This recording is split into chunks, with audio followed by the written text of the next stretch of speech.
साथियों, आप सभी का विजय ज्ञान प्लेटफॉर्म पर स्वागत है। इस वीडियो में हम लोग डेली करंट अफेयर के अंतर्गत 16 नवंबर 2020 के महत्वपूर्ण करंट अफेयर को देखेंगे। तो प्रारंभ करते हैं। सबसे पहले हम लोग बात करेंगे राष्ट्रीय उत्पादकता परिषद एनपीसी के बारे में।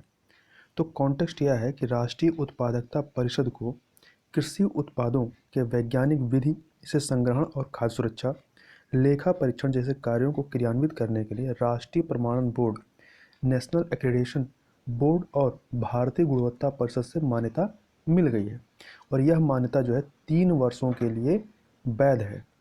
अब ये जो मान्यता दी गई है, इसके निहितार्थ या इंग्लिश में कहें तो इम्प्लीकेशन क्या है, तो वह यह है कि एनपीसी राष्ट्रीय उत्पादकता परिषद को राष्ट्रीय प्रमाणन बोर्ड, नेशनल एक्रेडिटेशन बोर्ड और भारतीय गुणवत्ता परिषद द्वारा हाल ही में मिली मान्यता से अब राष्ट्रीय उत्पादकता परिषद को FSSAI के खाद्य सुरक्षा और मानक या खाद्य सुरक्षा लेखा परीक्षण नियामक 2018 के अंतर्गत खाद्य भंडार गृहों समेत खान पान के व्यवसाय से जुड़े संस्थानों और WDRA नियम 2017, WDRA का पूरा जो नाम है वह है वार housing development and regulatory authority, या हिंदी में कहें तो भंडागारण विकास एवं विनियामक प्राधिकरण 2000 नियम 2017 के अंतर्गत भंडार गृहों का स्वतंत्र रूप से लेखा परीक्षण का अधिकार जो है राष्ट्रीय उत्पादकता परिषद को मिल जाएगा। अब थोड़ा सा राष्ट्रीय उत्पादकता परिषद के बारे में देखें तो यह 1958 में, कब 1958 में 1958 में वाणिज्य और उद्योग मंत्रालय, भारत सरकार द्वारा स्थापित यह एक स्वायत्त बहुपक्षीय गैर लाभकारी संगठन है। तो किस मंत्रालय के तहत है, तो वाणिज्य और उद्योग मंत्रालय के अंतर्गत। तथा राष्ट्रीय उत्पादकता परिषद टोक्यो स्थित एशियाई उत्पादकता संगठन एपीओ का एक घटक है। यह जो एशियाई उत्पादकता संगठन है, यह एक अंतर सरकारी निकाय है जिसमें भारत सरकार एक संस्थापक सदस्य रहा है। तो यहाँ पे याद रखिएगा, एशियाई उत्पादकता संगठन का हेडक्वार्टर कहाँ है, तो टोक्यो में है। आगे चलते हैं तटीय नौवहन विधेयक 2020 के बारे में। तो हाल ही में जहाजरानी मंत्रालय द्वारा इसको जारी किया गया है। अब इसकी जो प्रमुख विशेषताएं या जो प्रमुख पॉइंट है उसको देख लेते हैं। तो इसमें जो बताया गया है वह यह है कि तटीय नौवहन और तटीय जल सीमा की परिभाषा का विस्तार किया गया है। इसके अलावा यह तटीय व्यापार के लिए भारतीय ध्वजवाहक जहाज़ों के लिए व्यापारिक लाइसेंस की आवश्यकता को दूर करने का प्रस्ताव भी प्रस्तुत करता है। इसके साथ ही जो विधेयक है तटीय जहाज़ों के नौवहन में अपनी हिस्सेदारी बढ़ाने के लिए भारतीय जहाज़ों को प्रोत्साहित करते हुए एक प्रतिस्पर्धी माहौल बनाने और परिवहन लागत को कम करने का प्रयास भी करता है। इसके साथ ही इस विधेयक में अंतर्देशीय जलमार्ग के साथ साथ तटीय समुद्री परिवहन के एकीकरण का भी प्रस्ताव है। साथ ही विधेयक में राष्ट्रीय तटीय और अंतर्देशीय नौवहन सामरिक योजना के लिए भी एक प्रावधान किया गया है। तो ये इसके विधेयक के कुछ प्रावधान हैं। अभी यह विधेयक है, अधिनियम नहीं बना है।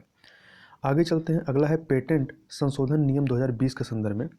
तो कॉन्टेक्स्ट यह है कि पेटेंट संशोधन नियम 2020 में फॉर्म 27 जमा करने, फॉर्म का नाम 27 है, फॉर्म 27 जमा करने और प्राथमिक दस्तावेजों जो अंग्रेजी भाषा में नहीं है कि सत्यापित प्राथमिक दस्तावेजों के सत्यापित अंग्रेजी अनुवाद प्रस्तुत करने संबंधित आवश्यकताओं को और अधिक सरल बनाया गया है इस संशोधन के माध्यम से।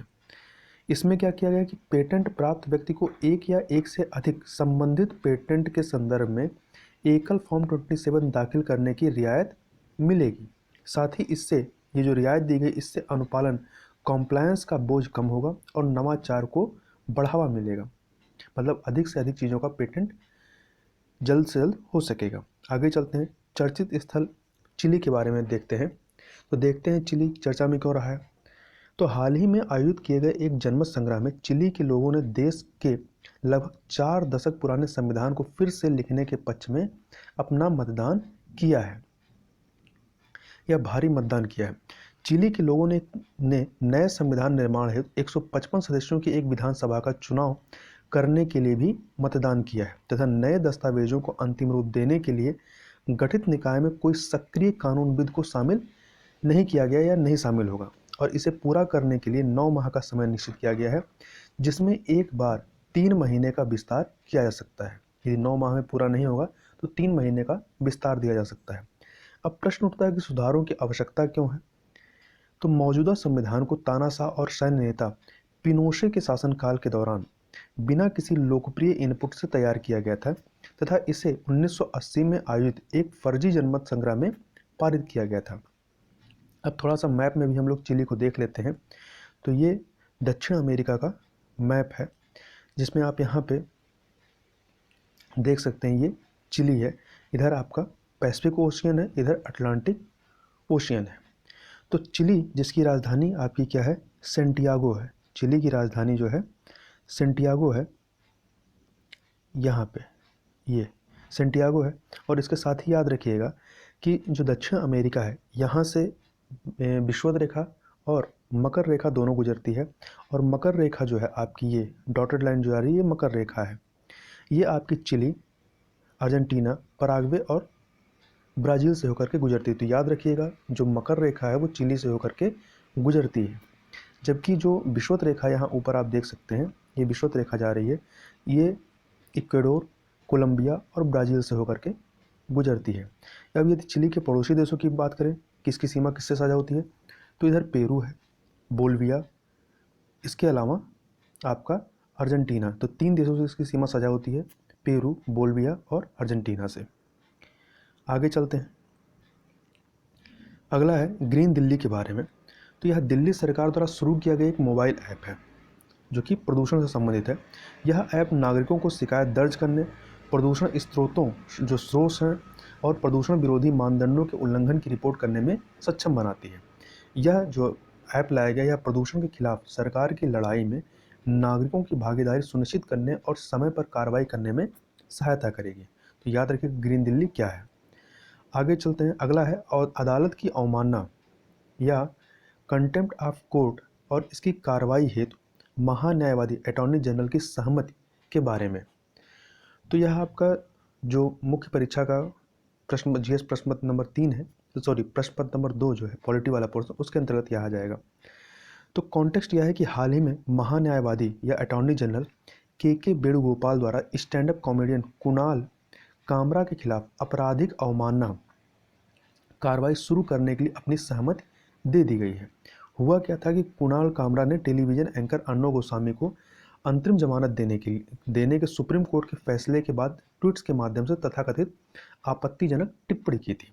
उसी की वजह से यह आपराधिक अवमानना का मामला उठा है। अब बात कर लेते हैं अदालत की अवमानना क्या है। तो अदालत की अवमानना अधिनियम 1971 या कंटेम्प्ट ऑफ कोर्ट एक्ट 1971 के अनुसार अदालत की अवमानना 2 प्रकार की हो सकती है। पहला सिविल अवमानना, दूसरा आपराधिक अवमानना। पहले देखते हैं सिविल अवमानना में क्या था। तो सिविल अवमानना को किसी भी फैसले, आदेश, दिशा निर्देश, रिट या अदालत की अन्य प्रक्रिया अथवा अदालत में दिए गए वचन की जानबूझकर किए गए उल्लंघन के रूप में परिभाषित किया गया है।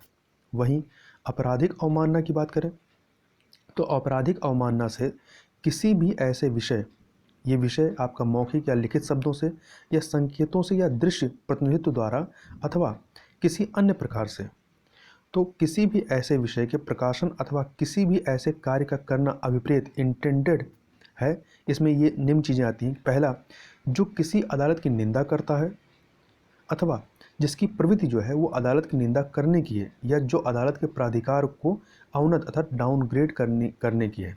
इसके अलावा जो किसी न्यायिक कार्रवाई के सम्यक अनुक्रम या इंग्लिश में कहें तो राइट सीक्वेंस पर प्रतिकूल प्रभाव डालता है अथवा उसमें हस्तक्षेप करता है या जिसकी प्रवृत्ति उसमें हस्तक्षेप करने की है, अथवा जो न्याय प्रशासन में किसी अन्य रीति से हस्तक्षेप करता है या जिसकी प्रवृत्ति उसमें बाधा डालने की। तो ये निम्न चीज़ें यदि होती हैं तो ये आपराधिक अवमानना के अंतर्गत आ जाएगा।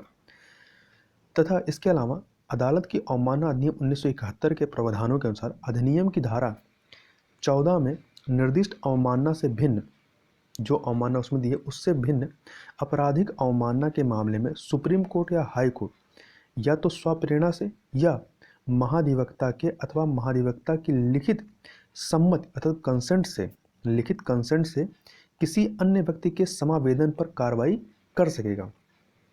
तो या तो सुप्रीम कोर्ट या हाई कोर्ट स्वप्रेरणा से। तो याद रखिएगा आपराधिक अवमानना या जो अवमानना का केस है ये आपका सुप्रीम कोर्ट या हाई कोर्ट में ही चलाया जाता है। तो सुप्रीम कोर्ट या हाई कोर्ट स्वप्रेरणा से या महाधिवक्ता के कहने पर या महाधिवक्ता की लिखित सम्मति या लिखित कंसेंट से किसी अन्य व्यक्ति के समावेदन पर कार्रवाई कर सकेगा। और यहाँ ध्यान रखिएगा इस धारा में महाधिवक्ता जो शब्द है ये सुप्रीम कोर्ट के संबंध में महान्यायवादी अर्थात अटॉर्नी जनरल हो जाएगा, और हाई कोर्ट के संबंध में राज्य का जो महाधिवक्ता होता है एडवोकेट जनरल वो हो जाएगा। अब इसमें बात कर लेते हैं सजा का प्रावधान क्या है अदालत की अवमानना के संबंध में। तो दोष सिद्ध होने पर 6 महीने तक साधारण कारावास अथवा 2,000 रुपये तक का जुर्माना अथवा दोनों की सजा दी जा सकती है। आरोपी द्वारा माफ़ी मांगने और इससे अदालत के संतुष्ट होने पर आरोपी की सजा माफ़ की जा सकती है और उसे मुक्त किया जा सकता है। आगे बात कर लेते हैं गिलगित बाल्टिस्तान के बारे में। तो अभी हाल ही में विदेश मंत्रालय का एक स्टेटमेंट आया है जिसमें उन्होंने कहा है कि गिलगित बाल्टिस्तान जो है भारत का अभिन्न अंग है। ऐसा कहना क्यों पड़ा? तो कॉन्टेक्स्ट यह है कि पाकिस्तान जो है तथाकथित गिलगित बाल्टिस्तान क्षेत्र को प्रांतीय दर्जा देने की योजना बना रहा है। तो इसी के संदर्भ में भारतीय विदेश मंत्रालय के द्वारा यह स्टेटमेंट जारी किया गया। हमारे लिए यह महत्वपूर्ण है कि यह जो गिलगित बाल्टिस्तान है इसकी अवस्थिति कहाँ पर है। तो गिलगित बाल्टिस्तान जो है ये उत्तर में, यदि आप मैप में देखेंगे तो उत्तर में चीन, पश्चिम में अफगानिस्तान और दक्षिण पूर्व में कश्मीर के साथ सीमा बनाता है तथा यह पाक अधिकृत कश्मीर पीओके के साथ एक भौगोलिक सीमा साझा करता है तथा भारत इसे अविभाजित जम्मू कश्मीर का हिस्सा मानता है, जबकि पाकिस्तान इस क्षेत्र को पीओके से अलग मानता है। इसके अलावा यह जो गिलगित बाल्टिस्तान क्षेत्र है इसी से होकर के जो चीन पाकिस्तान आर्थिक गलियारा सीपेक है वो गिलगित बाल्टिस्तान क्षेत्र से होकर गुजरता है। इसके अलावा ध्रुवीय क्षेत्रों मतलब पोल्स के अलावा दुनिया के 3 सबसे बड़े ग्लेशियर जो हैं वो गिलगित बाल्टिस्तान में पाए जाते हैं। इसके अलावा एक चीज़ और याद रखिएगा, कई बार शिमला समझौता की डेट पूछता है कि यह कब का है। तो शिमला समझौता याद रखिएगा 1972 का है। कई बार घटनाओं को क्रम में लगाने के लिए पूछ लेता है, तो शिमला समझौता याद रखिएगा 1972 का है। इसमें यह कहा गया कि दोनों पक्ष जो हैं मतलब पाकिस्तान और भारत जो भी स्थिति में एक तरफा परिवर्तन नहीं करेंगे। आगे बात कर लेते हैं टाइफून गोनी के बारे में। तो कॉन्टेक्स्ट यह है कि हाल ही में फिलीपींस में एक शक्तिशाली टाइफून गोनी ने दस्तक दी। इसे टाइफून रॉली भी कहा जा रहा है। तो याद रखिएगा ये टाइफून गोनी कहाँ पर आया है? तो फिलीपींस में। अब हमारे लिए महत्वपूर्ण है कि हरिकेन, टाइफून और चक्रवात जो हम लोग नाम सुनते हैं इनमें डिफरेंस क्या है। तो ये तीनों के तीनों जो हैं ये सभी उष्णकटिबंधीय चक्रवातों के प्रकार होते हैं और इन्हें अलग अलग स्थानों में अलग अलग नामों से जाना जाता है।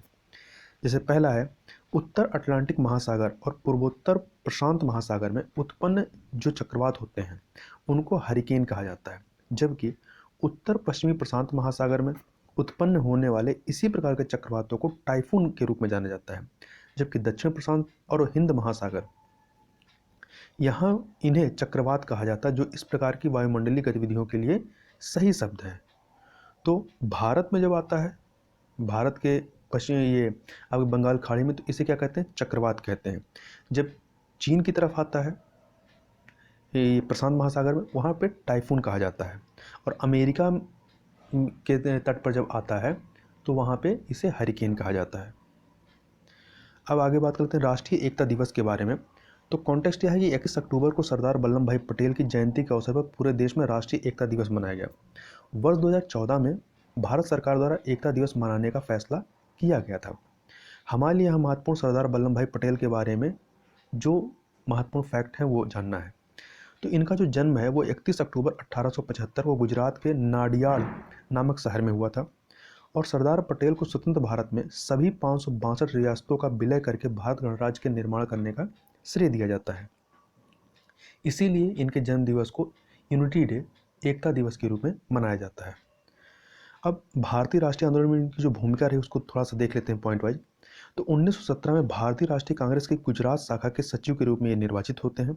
इसके बाद वर्ष 1918 में गुजरात के खेड़ा में एक व्यापक किसान आंदोलन का नेतृत्व किया इन्होंने। खेड़ा में भयंकर सूखे के बावजूद अंग्रेजों द्वारा कर चुकाने पर जोर दिया जा रहा था, तो सरदार पटेल ने किसानों से कर नहीं चुकाने का आग्रह किया। तो यहाँ पर कर नहीं चुकाने का जो आंदोलन है वो सरदार पटेल के द्वारा प्रारंभ किया गया। इसके अलावा महात्मा गांधी द्वारा शुरू किया गया असहयोग आंदोलन जो कि 1920 में खिलाफत आंदोलन के साथ प्रारंभ होता है, इसमें इन्होंने भाग लिया और पूरे राष्ट्र का दौरा महात्मा गांधी के साथ किया। इसके साथ ही वर्ष 1928 में सरकार द्वारा अतिरिक्त कर का भुगतान करने से इनकार करने के बाद किसानों की ज़मीनें जब्त कर ली गई थी तथा सरदार पटेल ने ब्रिटिश सरकार और किसान प्रतिनिधियों के बीच एक समझौता करके किसानों का सहयोग किया। तो यहाँ पे जो इन्होंने आंदोलन चलाया उसे बारदौली सत्याग्रह आंदोलन के नाम से जाना जाता है। और इसी दौरान वर्ष 1928 में बारदौली सत्याग्रह आंदोलन के सफल होने के बाद वहाँ की महिलाओं ने इन्हें अर्थात वल्लभ भाई पटेल को सरदार की उपाधि प्रदान की थी। इसके साथ ही वर्ष 1930 में नमक सत्याग्रह आंदोलन में भाग लेने के कारण कारावास की सजा इन्हें होती है और वर्ष 1931 में कराची अधिवेशन में भारतीय राष्ट्रीय कांग्रेस के अध्यक्ष के रूप में ये निर्वाचित किए गए थे। तो 1931 में ये अध्यक्षता करते हैं। इसके अलावा इन्होंने हैदराबाद के निजाम द्वारा पाकिस्तान में शामिल होने या स्वतंत्र रहने के इरादों के बाद हैदराबाद को स्वतंत्र और राष्ट्र में एकीकृत करने के लिए ऑपरेशन पोलो शुरू किया। तो ऑपरेशन पोलो कहाँ प्रारंभ किया गया था? हैदराबाद में। आगे चलते हैं महिला वैज्ञानिकों के लिए पावर योजना के बारे में। तो जो पावर है, पावर का पूरा नाम क्या है? Promoting opportunities for women in exploratory research. Hindi में कहें तो खोजपूर्ण अनुसंधान में महिलाओं के लिए अवसरों को बढ़ावा। तो यह योजना जो है भारतीय शैक्षणिक संस्थानों और अनुसंधान एवं विकास प्रयोगशालाओं में विभिन्न विज्ञान और प्रौद्योगिकी कार्यक्रमों में विज्ञान और इंजीनियरिंग शोध के वित्तपोषण में लैंगिक असमानता को घटाने के लिए, मतलब महिलाओं की भागीदारी बढ़ाने के लिए इसको प्रारंभ किया गया है। इस योजना को विज्ञान और प्रौद्योगिकी विभाग DST department of science and technology के एक सांविधिक निकाय विज्ञान और इंजीनियरिंग अनुसंधान बोर्ड SERB द्वारा लॉन्च किया गया है। अगला है पंजाब सरकार द्वारा बस ऑपरेटरों का वाहन कर माफ़ किया गया है। तो पंजाब सरकार द्वारा 31 दिसंबर 2021 तक सभी स्टेज कैरिज, मिनी और स्कूल बसों के लिए मोटर वाहन कर पर 100% की छूट का आदेश दिया गया है। इसके साथ ही करों के बकाया, ब्याज और जुर्माने के बिना कर अदायगी की जो तिथि है वो 31 मार्च 2021 तक बढ़ा दी गई है। तो इस प्रकार से यहाँ पर हम लोग कुछ महत्वपूर्ण करंट अफेयर को देखा। तो इस वीडियो में बस इतना ही। मिलते हैं नेक्स्ट वीडियो में, तब तक के लिए बहुत बहुत धन्यवाद।